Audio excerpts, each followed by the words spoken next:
Welcome to Black and Gold Digital Edition, a behind-the-scenes look at your Pittsburgh Steelers.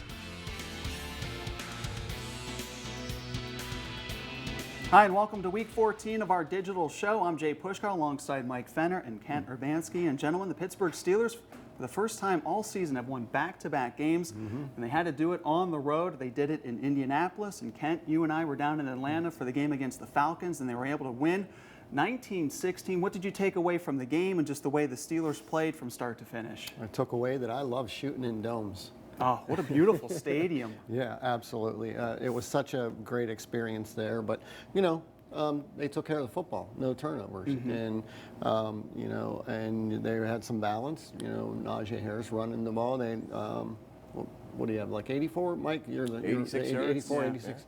So, yeah, I thought they did what they had to do on the road. Where it's really kind of tough to get wins, and they had a little help from Steeler Nation. I was just going to say, was it truly a road game? Yeah, I mean, there was even a time when Atlanta was in the red zone, and that crowd caused them several offside penalties, false start penalties, moving the ball back, and there was a field goal as a result instead of a touchdown. So, yeah, I think they still are having trouble in the red zone themselves scoring touchdowns. You're going to need to do that to keep a winning streak going, especially against some tougher teams. But other than that, I thought Kenny Pickett played very well once again. Pat Freiermuth is always stepping up and he's really starting to emerge as a big target for moments. And I think if they they keep taking care of the ball and not turning it over, that's the key to success. And Mike, we knew what the vibe was like after the postgame. We were trying to do interviews, and the music was just blaring in the locker room. What was it like on Wednesday going down to practice in the Southside facility as they get ready for the Ravens for the first of two, knowing that they still have an outside shot of maybe salvaging their season? Pretty loose, pretty business as usual. I think they're kind of trying to downplay, they're trying to downplay the rivalry part of it, and they're just, going to come in here loose and play their game. And they're also trying to downplay the fact that Lamar Jackson might not be there, might not be a factor, because you got to respect the fact that they still are going to stick with that same game plan of running the quarterback with Tyler Huntley if he ends up being the guy. But I just feel like they're kind of going into this game a little bit trying to stay under the radar, even with the back-to-back wins, and they're kind of playing with house money right now, because if they can get this one, then you can finally enter that conversation of like, okay, maybe there is a chance. This would be the last nail if they don't get it done. But if they win this one, it opens up a lot more opportunities. And you just wonder, had they beaten Cincinnati? Right. Because you look at that second half schedule coming out of the bye, it was pretty favorable. I mean, they still had some road games and everything, but when you had those head-to-head matchups and you looked at the records, Pittsburgh, they could steal a few victories, and they've done that so far this year. Right, and that's why you got to show up in the third quarter. For some reason, this team third quarter just seems to Stall out. And they're not showing up, or they're not.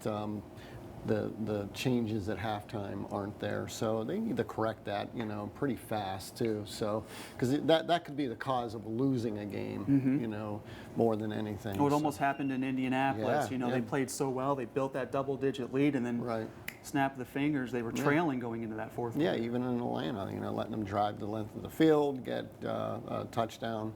Controversial touchdown in my regards as far as the tight end went. I didn't think he was over the line, but that's in the past. Anyway, you got to show up in the third quarter and play 60 minutes worth of football. And I've been really hard on Najee Harris over the last middle portion of the season, but he has really started to emerge, running the ball, running it hard, picking up yardage, moving the chains. And this running attack has been doing pretty well. Jaylen Warren has been back in the lineup. Benny Snell Jr. has been playing pretty well. Mike, what can you say about the offense, at least from the running back standpoint, that they're starting to really get some production going, and that only helps Pickett as well? I just think this offensive line needs a little bit more credit. I talked to Mason Cole on Wednesday, and I asked him if it was simply a matter of more just gelling together with this offensive line. Did it take time for these guys to kind of get it together? And he kind of downplayed that, too. I was a little bit surprised. I expected him to say, yeah, maybe it did take a little bit of time for us to get on the same page, but he kind of alluded to the fact that some of those plays were close, were there earlier in the season, and they finally got everybody blocked up the right way. It finally just clicked where if you miss one block or one guy misses an assignment, it's a total team game. It can totally jam up a running attack altogether. So I just think a lot of people need to give the credit to these guys up front, because I know a lot of people early in the season were saying, man, what's this offensive line going to be like? How can they pass protect? How are they going to move the ball? But even despite a lack of some big names, I think they're starting to finally at least get on the same page, get together. So I think that's huge to get that running attack going. If you can run the ball, you can do a lot of things offensively to stay ahead, not turn the ball over, not get in 3rd and 15 with a rookie quarterback. Well, in addition to that, though, I think, although I feel like that offensive line has come around, the defenses have to respect what Kenny can do with his legs too. That's so, true. So Yeah. that kind of, helps their cause out a little bit. Something that Ben couldn't do, and now that there's some tape and some game tape on Kenny, you got to respect what he can do with his legs, and he can hurt you. And Mitchell Trubisky really wasn't able to do that as much either, especially on 3rd downs, where Right. all of a sudden, 3rd and 6, you got Kenny scrambling. Now he's moving the chains. Right, that right. keeps that life of that offensive drive going, and just be a matter of them trying to get out of that first half into the second half mentality. Though you Yeah. alluded to it, where it just seems like that 3rd quarter is the Yeah. bugaboo this year, and It's always been that way, as far as I can remember, with the Steelers. Though. Like the They've last 10, 15 yeah, years, right, too. absolutely, Yeah. yeah. You come out after the half and you give up a touchdown. Mm-hmm. I mean, teams would drive right down the field or return a kickoff or something, and change the momentum right from the get-go of that game. They got to shore that up and maybe come out, make a statement in that 3rd quarter instead of letting somebody else make the statement against you. And guys, so many great rivalries in the NFL, but do you guys feel that Baltimore, Pittsburgh, that still has the hallmark staple of a great rivalry game that no matter what, you got to tune in and watch at least the first half, maybe the second half of play? I was going to say that for the non-Steeler, non-Raven, just common NFL fan, I would agree. I would say it's a game you're always keeping an eye on. It's kind of like, not so much in the recent past with Packers, Bears, but a rivalry like that, it's been one-sided there. But those kind of games, it's one of those games where, like, as the average NFL fan, I wonder what's going on with that, because you're always going to have some intrigue, whether it's early in the season, late in the year, talking playoff picture or not. I think it's among the better rivalries, and just in the whole AFC North, everybody hates everybody. There's so much history. There's so much history. We get enough there. phone calls about it too, about hey, why aren't you go cover this game or that game, and it's all residing in the AFC North. But see, to me, it doesn't have that. Still doesn't have that. I know it's not That as rivalry of long. the past, No, of the Terrell Suggses and the Ray Lewis eras. Is that because they were more chatty too? Well, leading maybe, up to yeah, games? but I thought it was much more physical than it is today. You had some really hard hits that Ben getting his nose bloody down there.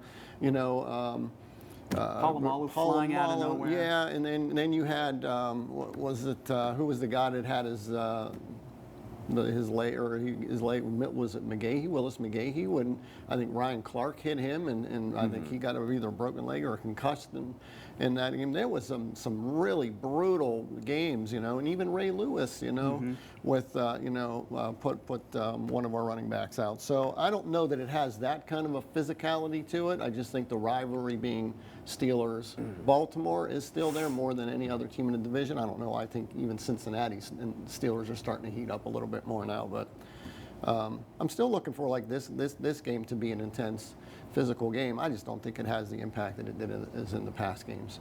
Lastly, guys, how much does special teams come in play, especially with the field goal kickers? You have one of the best, if not the best kicker in this generation with Justin Tucker and just the way he's been able to kick it.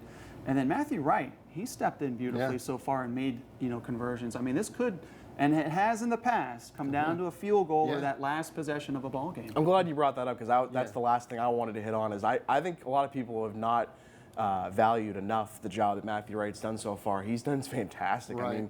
Chris Boswell is so consistent, but to not have him in the lineup, this kid's come in and really kicked the ball really well. He's been a weapon for them in the field goal kicking unit. And the fact that in that kind of matchup to go up against a guy like Justin Tucker, you'd think, wow, completely outmatched. But it could end up being that if Pittsburgh can manage or win that field position battle, Wright could continue to be the weapon that he's been. And you're right, though. Tucker, he's all time. Right. He's elite. So Now you got to make sure that drive stalls at the 50-yard line. He's come so close. Just not too long ago had a 67, I think it was, that came up a yard short. I So. remember watching that Sunday night game with the Bengals this year, and they score, and I'm like, they left him with too much time. And as long as Baltimore, again, gets past the 50, I'm like, he's going to kick this. And, obviously they went down and did just that and won the game. So he's a weapon. So how big special teams could be a factor in this one? Yeah, I mean, I think I'd like to see the Steelers flip that and get a special teams run back by Sims or something like that to take the wind out of their sails. But hey, look, even if Tyler Huntley starts this game, which it looks like he's going to, he's very similar to Deshaun Jackson. I think he's even a better Lamar Jackson. I'm sorry, thank you, Lamar Jackson. I think he's even a better downfield passer, accurate passer than he is. So Steelers, you need to bottle that, first of all, stop their run, in which, Baltimore's coming in with a great offensive line. So I'm looking for that battle in the trenches to happen. And they're going to limit what Mark Andrews can do in the red zone, So those two components right there. Yeah, we saw Huntley play last year in Baltimore, and he Yeah. played pretty well, but Yeah. then the Steeler defense was able to make him make mistakes, Yeah. and Pittsburgh was able to walk out of there with a victory. And we'll see how it all unfolds at Acrisure Stadium on Sunday. It's round 1 of 2 between Baltimore and Pittsburgh. For Ken Urbanski and Mike Fenner, I'm Jay Pushkar. Thanks for tuning in, and we'll talk to you next week. Thanks for watching. Join us again next week for Black and Gold Digital Edition.